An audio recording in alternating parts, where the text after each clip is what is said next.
Hi, it's Steph from Simplicity Happens, and today I'm going to share with you my free busy book activities that are inspired by my little ones. I have a 4-year-old and a 16-month-old, and I'm hoping to support their language and cognitive development with these activities.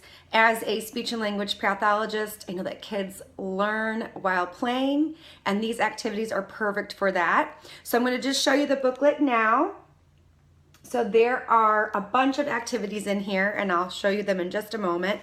But if you are interested, you can go out to my website at simplicityhappens.com. And if you subscribe, you get a password to unlock all of these activities at once. And then each month I send out another little fun activity in my newsletter for you to print and give to your child to play and learn. So if you're interested, go on out to simplicityhappens.com. And if you're enjoying my videos, please subscribe. I love doing this. This is my passion. And by knowing that other people are enjoying these little activities that I make, it helps me to keep going and keep motivated as well. So thanks so much, and hang tight. I'll show you a little preview of all of the activities that you can get.